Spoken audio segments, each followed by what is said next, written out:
Finally, TV, here we are, party people, back in the mix once again. You already know what it is. This is your boy, Gabriel, back again with another edition of Voice of the Valley, but a special on-location event here at the Sessions Talent Search over in Poughkeepsie, New York at the Holiday Inn.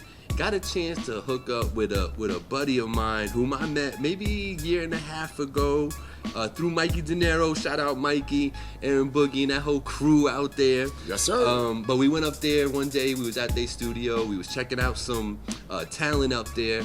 And I ran into DJ Flatline up there, but then around the corner, these couple dudes sitting there. I didn't know who they was, but went up and introduced themselves, and it was none other than the legendary KL Rockwell, DJ extraordinaire. Welcome to the show, sir. Thank you. About time. I'm here. Yes. That's it. It took a little while. Yes, sir. You know, it did. We had it all set up. We was gonna meet up in Beacon about a year ago. Right. But you know, life happens, man. So you know, I totally understand. You know, and we had to reschedule, and the rescheduling ended up being right here today. So everything works out the way it should, man. But it's a pleasure to see you, brother. Thank you. It's a pleasure to be here. Yeah. Turned the year. Yeah. And I'm here. You here, baby. Yeah. That's what I like to hear, baby. Yeah. It's nice to see you, man. It truly is. You know, the audience today is going to learn a little bit about who you are and why I'm so excited to be talking to DJ KL Rockwell. KL, can you tell them just real quick, where'd you get the name from? What's the name about? The name is about my first and last initial. Okay, easy enough. And I chose Rockwell is because it rhymed. It was easy for the MCs to rhyme my name. Yo, DJ KL Rockwell, hit me. You know, Gotcha. It was real easy for every MC I ever worked with from the time I adopted the name, because that wasn't my original DJ name growing up. What was it? It was DJ Cola Rock. Cola Rock. Okay. DJ Cola Rock. Growing up. Let there be light. Yeah. So, you know, started off like that. And then in junior high school, I found out there was an MC with a name similar. Okay. So they was like, yo, you gotta change your name. So I said, I gotta change my name. So I said, okay, what am I gonna change it to? I kept thinking. I said, oh, my initials, KL. DJ KL. That wasn't strong enough for me. I was like, yeah, I'm just using my initials. And then everybody's going to wind up calling me KL. I'll be here, KL. Right. All over the place. So I said, I'm going to need something to go with. Talked to one of my MCs one day, and he was like, oh, you're using KL, so why don't you use Rockwell? Because you too Rockwell. Okay. And I've been KL Rockwell ever since. Gotcha. And that was back in 78. Man, when you speak like that, bro, you put me right into that phase where it's like, you got to remember that the DJ came before the MC. Absolutely. You know what I mean? And then what you said about it was easy for the MC to come in on my name because they could rhyme the name, and KL Rockwell drop that, you know.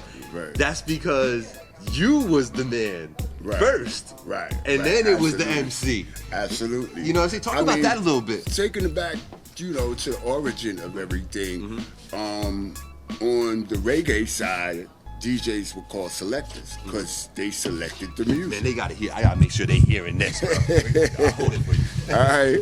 You know, the selector was who chose the music. You selected the music. So, with, the dance hall and the reggae music, that's what they call DJ, Selectus. But, here in the States, first name DJ is short for disc jockey. Right. Because they was radio disc jockeys, there were club disc jockeys. So I don't want to be a disc jockey. You're a disc jockey like any other jockey. You ride in the disc, you ride the music. So that's how all that came to be. Absolutely, and that era right there. You're talking about 78. That's like the infancy of hip hop right there. You know what I mean? And if I'm not mistaken, you were coming up in Yonkers, right? No, Boogie Down Bronx. Oh, okay. See, South Bronx at that. South Bronx, right in the middle of everything. let me find out. You was just chilling on Sedgwick Avenue too. Like, Mostly, South Bronx. Shout out to Patterson Projects, Mitchell Projects, Mont Haven, all the projects, Millbrook Projects, Jackson Projects. That was my stomping ground. I grew up in Patterson Projects. That was on Morris Avenue and 143rd. It actually ran from 141st to 148th Street. And we had tall buildings and short buildings. There were buildings that were 15 stories, 14 stories, and there was buildings that was only 6 stories. But in each building, there was like 5, 6 apartments on each floor. So you really got to know your neighbors. Like you was right when you say next door neighbor. That was literally your next door neighbor. You know what I mean? Right? You could knock on the wall, or you could hear them fighting. Partially, that's how I learned Spanish. Okay. Because I had Spanish neighbors in there. Blah, blah, blah, blah. It's like, what are they saying? So if you really listen closely and listen carefully, you can learn the language. You learn most of the bad words first, but exactly. Yeah. That's super dope, man. So being from the South Bronx in those early stages of hip hop, I mean, you're coming across like the Cool Hercs of the world and all that. The Grandmaster Flashes. Yeah. Wow, that's incredible. Yeah, that part. Flash used to come to our projects all the time because we had nothing. Our projects were basketball players and music. Whether it was DJing, MCing, dancing, breakdancing.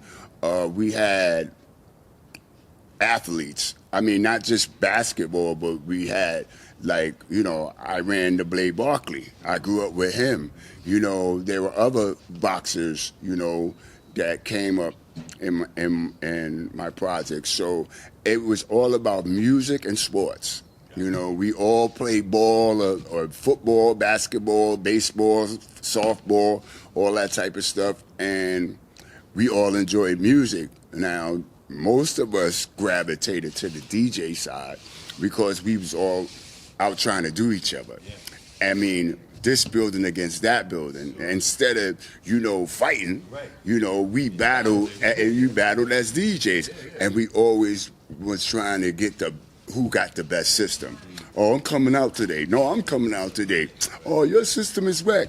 I bet you my system is better than yours, stuff like that. So it was a big competition growing up, big competition. I do recall going to the city, visiting with my grandmother. She was on 161 in Grand Concourse. Oh, yeah. Okay, so I was right there, right by Yankee. I could see Yankee Stadium, like the audience. I could see the fans from her building, from her room. I could see, But going down there, I remember being with my cousins, and I remember going downstairs, go get a quart of water and an icy. You know what I'm saying? And a dude pulling up, because there's a park right there. If you know the area where there's a park, like right around the corner.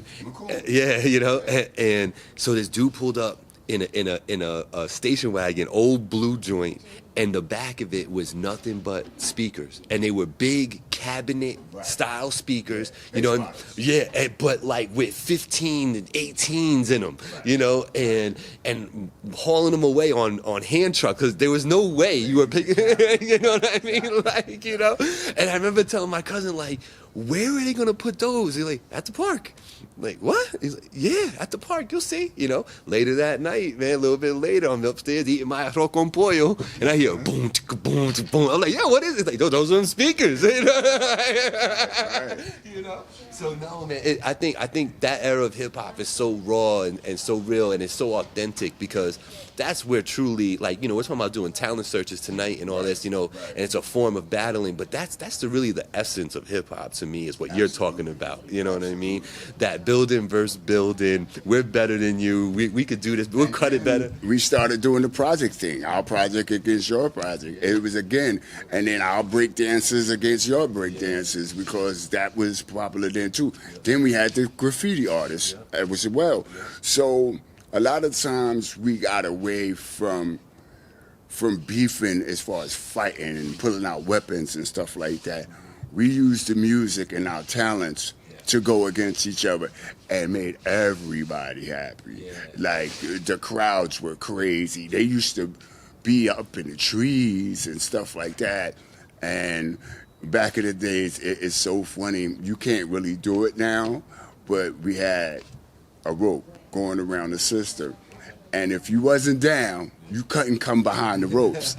And if you got caught behind the ropes and we was like, who are you? You had to go. You know what I mean? So it was crazy. I love that era. I wish it would come back, but it's too far going now. The evolution is taking us away from that. But isn't it interesting how all the things you mentioned, the last thing to mention is the MC? Right. I mean, the MC started out just like hosting the party in the park or hosting the block party. They didn't start out rhyming. You know what I'm saying? They was just, like, again, MC, master of ceremony. You know what I mean? You were the host of the party. And then it evolved into, like, dudes started writing poetry and stuff like that. And then that's when it evolved into rap music and to people rapping, because they took their poetry and started rhyming with it. And when they started rhyming with it, it was to the beat of the DJ. You know what I'm saying? The DJ would keep the beat coming. It wasn't no button to push back then.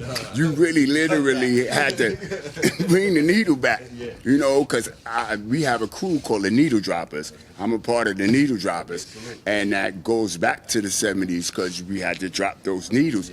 And we spent fortunes just on the needle. Forget about the rest of the system. Keeping a good, clean needle was very, very important to your sound and to the groove when you're scratching or when you're blending in a record. You know, it's very important. You know, so and you, once we got from the like, not, I wouldn't say vinyl, like they were plastic needles at first. And then they became diamond needles. Once you got enough money to get a pair of diamond needles, you were set. And it had to be a pair, y'all. Yeah, it had to be a pair, because you was whack if you don't have one turntable, you know, and then you had to be real good on bringing that needle back right at the perfect spot in order to keep the groove going. And the early turntables were frustrating because they weren't made to be touched while you were running them. So you had to have a touch. Yeah, you had to have a touch with that. Right. You know, I remember. Very light fingers. Listen, you'll appreciate me when I say that my first set of turntables was a set of Gemini BD10s. Ooh, nice. Okay? Nice. They were belt driven.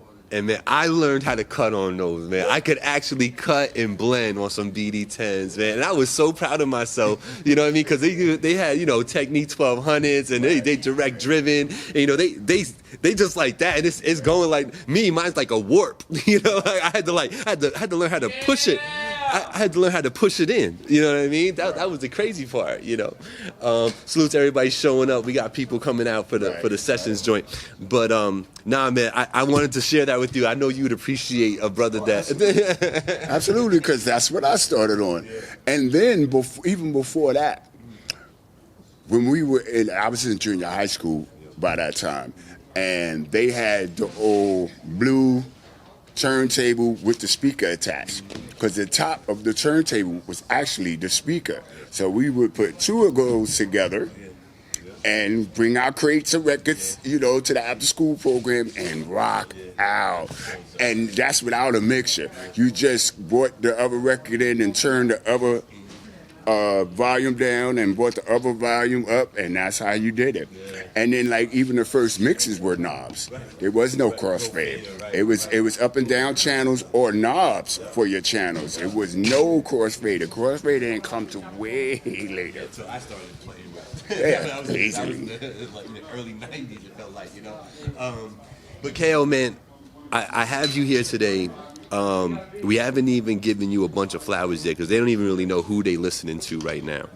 But why don't you just start ruffling your feathers a little bit and let them know, some of the accomplishments in the industry, who you've worked with and all that. Well, before all that, I have to say I started in 1976, and by the age that I was 12, and by the age of 17, I started working at RCA Records. My dad was working there, so he got me a summer job, and then after that, I did, some internships. I did some tours. I did some studio work with artists and stuff like that. So, it was excellent. It was what it was supposed to be. Straight up and down, like no problem. Let's go. Let's take it to the top. And I just was like, this not enough money. You know what I'm saying? So I started working for Time Life. I started at, down in the mailroom. A simple little mailroom job, nothing big, nothing special, but I was a sorter. I didn't work the floors or nothing. I was just a sorter for the mail. And then, lo and behold, there was an opening in the dark room. Started working in the dark room. That became, I worked for People Magazine, Life Magazine, Time Magazine, Sports Illustrated. Still, all the while, doing my DJing thing on the side. By 91, going forward, I got a club in Midtown that was right up the block from Macy's, or right across the street from Macy's, called the Public Lounge. I had that until 1998, from 91 to 98. And then at 98, I did Kool Herc's birthday party. And I was promoting for that.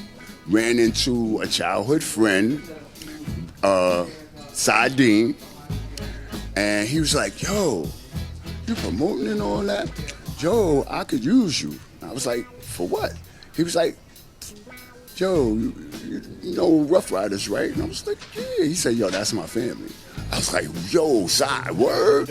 He was like, yo, I'm gonna hook you up. We're gonna need you. I was like, nah, you playing. So he called me. He called me, and he was like, yo, we got a meeting. We're getting ready to go to Miami and start a tour. I need you at the meeting. Went down, we was on 53rd Street and 8th Avenue. That's way before we got in the big building. We had a small little, like 2-story plus the basement office. And Ruff Ryders was coming, and things is going and going and going and going. So I started, my first thing was going to Miami on tour. I didn't know how to pack. I packed this big, giant suitcase. Nothing I needed. I needed a couple of pairs of underwear, some shorts, some sneakers, you know what I mean? I'm going to Miami. I had all this stuff. It was like, yo, Kev, yeah, exactly. So, then once I started working for them, I got more DJ gigs because now I'm Ruff Ryder from head to toe, just like today. I'm Ruff Ryder from head to toe. So I started getting more DJ gigs because they was like, you're a Ruff Ryder DJ. I was not a Ruff Ryder DJ. I was in the promotion department, publicity, and I worked in graphics for a little while. That's why if you check my Facebook page, KL Rockwell, you see a whole bunch of Ruff Ryder graphics. That's because I worked in that department for a while. So that's how I got those graphics. Everybody always asks me, where you getting them Ruff Ryder graphics from? I worked there, so I got the graphics. So people just assumed you were DJing for them because you were such a great DJ prior. Right, exactly. So even Mike says, oh, he was he's this, and I was like, yo, you're gonna get me killed. If they find out you promote me as something that I wasn't, you know what I mean? So, okay, moving forward from that, getting into the 2000s, I started working for Funye Radio, which is the first internet radio show that ever was. Funye. Flying over New York Entertainment. You know what I'm saying? With, we shortened it down to Funye, and made it initials, just like with the MC and with the DJ. You know what I mean? So I started working for them, got a radio spot. As a matter of fact, I had several radio spots on Funye Radio. Then the record division came around. They needed the A&R. That's when I became an A&R, when Funye started their record division. And I was even coming up here to get talent for the label. But again, funds started being funny, and we really wasn't able to really sign a lot of people. We signed a couple, but we wasn't able to sign, like a stable of artists. And I still am a Funye DJ. I still work with them. It was a blast. I worked for SDI Radio for a while, and then over there I became, advisor to the CEO. I was doing a lot of what you could say consultant work for them, like, making sure that whatever decisions had to be made was the right one, and they would consult with me, and we would sit and really map out stuff and get stuff together. And then after that, I just DJ'd. I worked for New York City Parks Department, and I'm actually retired from them now. So I'm living a retired life. Last year I just celebrated my 45th anniversary as a DJ. Yeah, I had a nice gathering, not something real big, but I had a nice gathering in the Bronx. You know what I mean? Right, I had all my young happy spin day. Yeah, and I had all my younger, proteges and DJs come through that day. Had a blast. We was out there till maybe 1 or 2 o'clock in the morning because I do a lot of community work. So the precinct in my area was like, hey, do what you need to do.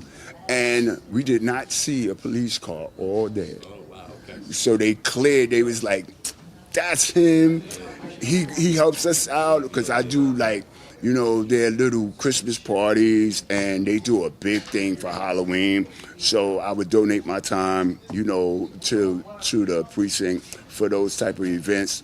So whenever I ask for something, it's like, that's him. Let him do it, because he does so much for us.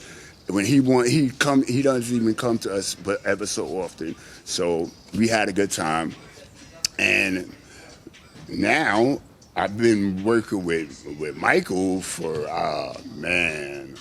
we met a good 10 years ago now, and that was on a humble because he was doing management work. I was there as a DJ, and we just got to talking. One day he was sitting outside. I came outside to take a smoke break, and he's sitting there as usual on his phone. He's like this, and I was like, "Hey, how you doing?" He was like, "Hey, how you doing?" He was like, "I know you." I said, "Okay," and I handed him my card. He said, "Kel Rockwell, but what's your real name?" And I said, "Kevin Lewis." He was like, "Didn't you work for RCA?" I said, "Yeah, I did." And my dad did too. He was like, "Your name is infamous, and so is your dad." And ever since then, I come up here to do whatever Mikey wants me to do. Judge a show, be a DJ, be a host. You know what I'm saying? We have that rapport. And like you said, in the beginning, that's how we met. And ever since then, it's been a pleasure to get away from the hustle and bustle of the city and the Bronx, period, and come up here. It's so quiet. It's different. You know, up in the mountains, the air is different. You know, the people are different. We love our area. We affectionately call it the 845. Yeah, the 845. You know what I mean? But the Yes. Hudson Valley is just a very scenic, beautiful place to be, man. For real. Absolutely. You know, KL, man, it's been a pleasure just hearing some of your story, man. We got to definitely sit down and do this again. I know we getting the hustle and bustle going on behind us, so I know y'all are hearing that right now. Yeah. But I had to let you finish that though, man, because your story is so cool and it's so hip hop, man. Your story, you don't have to always be like you said. I wasn't even the DJ for Ruff Ryders. I did something else, and I think it's important for people out there to understand. You don't always have to be in front of the camera. Right. You know what I'm saying? I always stay behind the scenes. You know, to be a part of something important. Right. You know what I mean? So salute to you. I just want to give you your flowers. Tell you, yo, you the man for that. Thank you. Appreciate it. Yeah, your story's super dope. It's super humble. Well, next time we get together, I'll elaborate more. Yeah, no, we're gonna talk some more. Yeah, we're gonna talk some absolutely. more. You know, but I wanted just to introduce the audience to you and, you know, KL Rockwell. You can find him on Facebook. Yeah, just Facebook, KL Rockwell. If you see, don't go to any other. There's a Rockwell KL out there. No, that's not me. It's Facebook, You know, KL Rockwell. yeah, He's friends with me on Facebook. So if you don't find one that's not friends with me, that ain't the one. Right, exactly. Yo, KL, man, again, brother, thank you, Appreciate you, man. Thank you for having me. Ladies and gentlemen, KL Rockwell, Gabriel, Finally TV, we out.